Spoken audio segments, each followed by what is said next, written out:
Let's talk about the situation here in Washington right now, because Democrats are threatening to shut down the government, to refuse to vote for another funding bill when the government runs out of money at midnight Friday if they don't get a deal on DACA.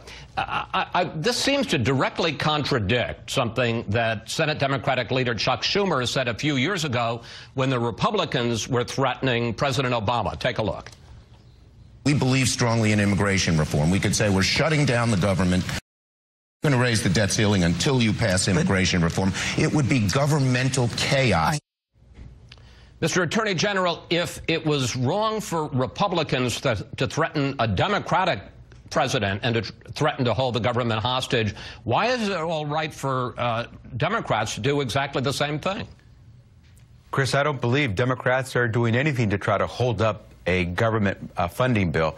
They're just not agreeing with the outlines of what Republicans have put forward in the Republican funding bill. And they are objecting to this budget because right after, less than a month after passing a $1.5 trillion tax break bill, which benefited mostly the super rich and corporations, all of a sudden, having used the government credit card to pay for that, now Republicans want to cut benefits for veterans, for seniors, for students, for working class Americans to pay for that tax cut bill. And so I believe Democrats are saying we're not going to take part in that. Number one, they haven't called for cutting all those benefits.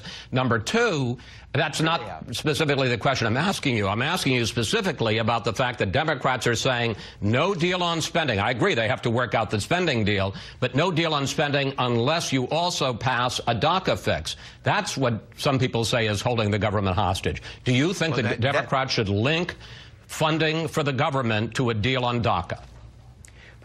Chris, if you've listened closely, what Democrats have been saying is that we need to have a deal on DACA because President Trump, by trying to repeal DACA, has created this chaos. I will tell my Democratic friends the following. DACA is now actually alive, and the Homeland Security Department is now accepting renewal applications. So it's nowhere near dead. I would hope they would not agree to any bad deals on immigration, taking really bad stuff that has nothing to do with helping our borders in order to get a DACA deal.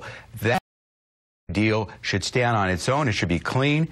Worrying about the budget is what Republicans in the majority in the House and the Senate should be doing, because otherwise the government shuts down. And so Republicans are threatening to shut down the government unless they get a whole bunch of bad stuff on immigration. And I believe Democrats are saying, let's do a clean fix on DACA because it has nothing to do with the budget.